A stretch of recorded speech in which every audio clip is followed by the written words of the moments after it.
Hello दोस्तों, आप सभी को प्रभु यीशु मसीह के नाम में जय मसीह की। परमेश्वर के नाम की स्तुति और महिमा हो। फिर से मैं आप सभी का स्वागत करता हूं हमारे एक और नए वीडियो में। दोस्तों, इस वीडियो के माध्यम से मैं आपको कुछ खास बातें बताने वाला हूं। अगर आप एक प्रार्थना करने वाले व्यक्ति हैं तो अगर आप प्रभु यीशु मसीह पर विश्वास करते हैं और आप प्रार्थना भी करते हैं तो आज के इस वीडियो के माध्यम से मैं कुछ 5 ऐसे वचन आपको बताने वाला हूं जिनको आप प्रार्थना करते समय ज़रूर पढ़ें और उन वचनों को लेकर प्रार्थना करें।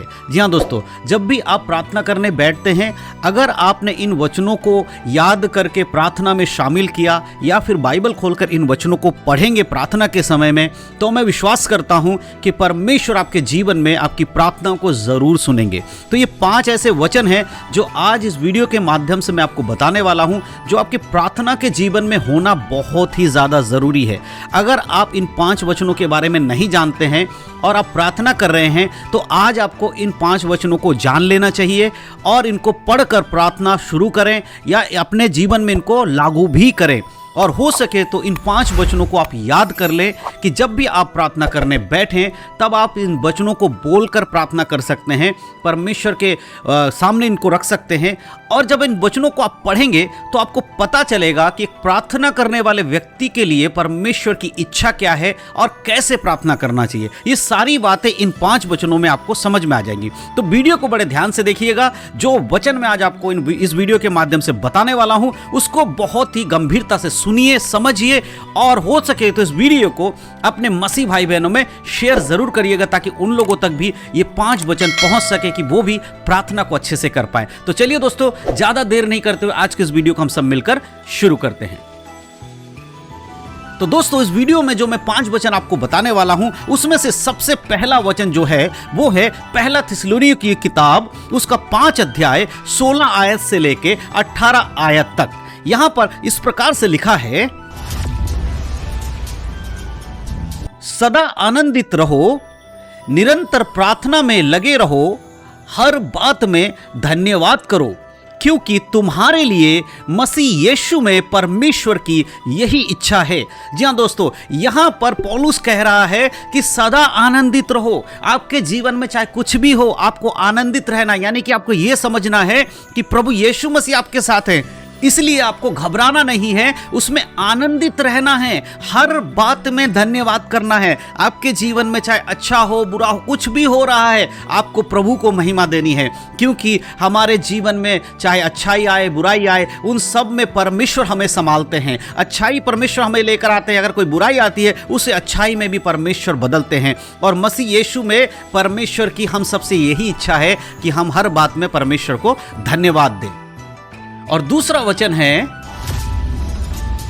फिलिप्पियों की पत्री, उसका 4 अध्याय और 6 और 7 वचन। यहां पर इस प्रकार से लिखा है, किसी भी बात की चिंता मत करो, परंतु हर एक बात में तुम्हारे निवेदन, प्रार्थना और विनती के द्वारा धन्यवाद के साथ परमेश्वर के सम्मुख उपस्थित किए जाएं।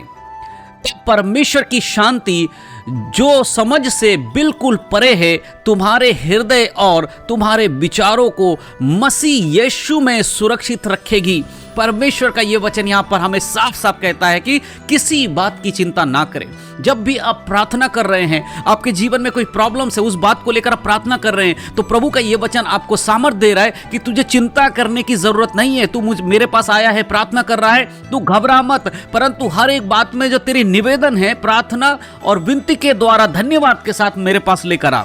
तेरे जीवन में कुछ भी होगा, मैं तुझे संभालूंगा। परमेश्वर की जो सम्मुख उपस्थित किए जाने का तरीका परमेश्वर यहां बता रहा है। अगर आप प्रार्थना करते हैं तो मन में कुड़कुड़ाहट रखकर प्रार्थना ना करें, परंतु अपने हृदय को खोलकर प्रभु से कहे, प्रभु मेरे जीवन में प्रॉब्लम है। तब परमेश्वर कहता, मैं अपनी शांति जो तेरे समझ से परे है, जिसे तू समझ भी नहीं सकता, मैं तेरे हृदय के विचारों को मसीह यीशु में सुरक्षित रखूंगा, अपनी शांति दूंगा और तेरे जो विचार हैं उसको मैं सुरक्षित भी रखूंगा ताकि तू आत्मिक रीति से आगे बढ़ सके। यही वचन हमें हमेशा याद रखना है प्रार्थना करते समय। और तीसरा जो वचन है वो ये है,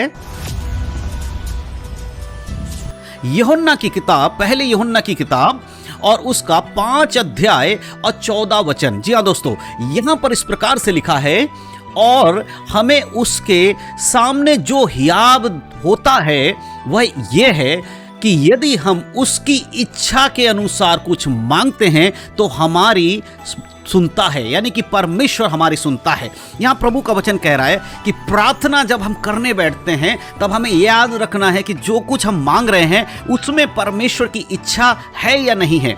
अगर आप प्रार्थना में कुछ भी मांग रहे हैं, बहुत सारे लोग मेरे पास प्रार्थना का विषय देते हैं, वो कुछ भी प्रार्थना करने लगते हैं, कुछ भी बोलने लगते हैं। ऐसा नहीं मेरे प्रियो, आपको देखना होगा कि जिस बात को लेकर आप प्रार्थना कर रहे हैं वो परमेश्वर की इच्छा में है या नहीं है। कई बार ऐसा होता है कि जो परमेश्वर आपके जीवन में नहीं चाहते हैं, आप उसके लिए भी प्रार्थना कर रहे हैं, तो ऐसे में कभी भी परमेश्वर आपके जीवन में वो काम नहीं करेंगे, क्योंकि आपके जीवन में क्या सही है क्या गलत है ये आपसे बेहतर परमेश्वर को पता है। हम में से कोई भी भविष्य को नहीं जानता, अपने जीवन में क्या होने वाला है नहीं पता, लेकिन प्रभु को पता है। इसीलिए आप उन चीजों के लिए ज्यादा प्रार्थना में समय दें जिन चीजों को परमेश्वर चाहते हैं आपके जीवन में, यानी कि सबसे इंपॉर्टेंट प्रभु के वचन के अनुसार जीवन जीना, उसके वचनों में चलना, पवित्रता का जीवन जीना, इसके ऊपर ज्यादा फोकस करके आप प्रार्थना करें। उसके बाद देखेंगे सारी चीजें तो आपको ऑटोमेटिक मिलती चली जाएंगी। तो सबसे पहले परमेश्वर के राज्य और उसकी धार्मिकता की खोज करने की जरूरत है।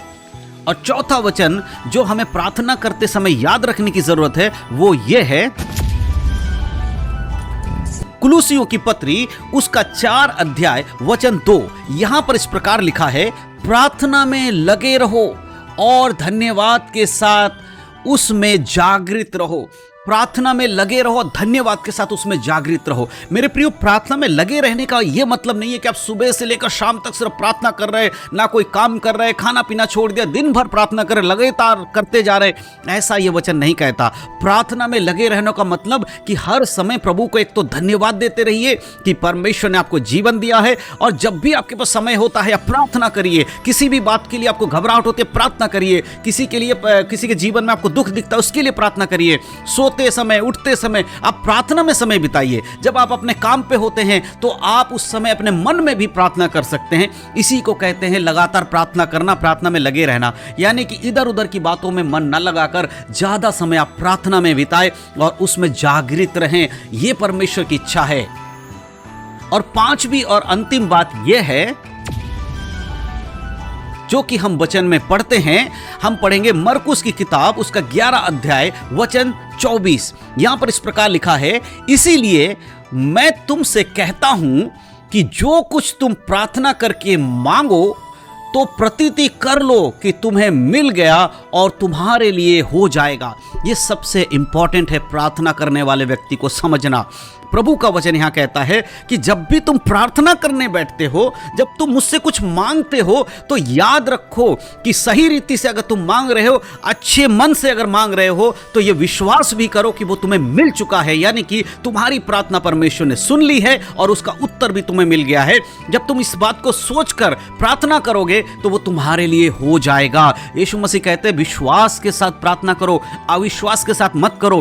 प्रार्थना करते समय यह मत सोचिए कि जो मैं प्रार्थना में मांग रहा हूं पता नहीं परमेश्वर कर पाएंगे कि नहीं कर पाएंगे। इस तरह अपने मन में अविश्वास की बातें ना लाएं, परंतु विश्वास में प्रार्थना करें तो प्रभु कहता मैं तेरे लिए वो सब कुछ करूंगा और तेरे जीवन में वो हो जाएगा। अगर आप इन 5 वचनों के अनुसार प्रार्थना करते हैं और ये 5 वचन अगर आपके मन में रहते हैं, याद करके रखते हैं, तो आपका प्रार्थना का जीवन बदल जाएगा और एक अच्छे प्रार्थना वीर आप बन पाएंगे। इसीलिए इस वचनों को आप दूसरे तक जरूर शेयर करिए और उन लोगों को भी परमेश्वर के वचन में आगे बढ़ने में मदद कीजिए। प्रभु आप सबको आशीष दे। यीशु मसीह के नाम में सबको जय मसीह की। God bless you.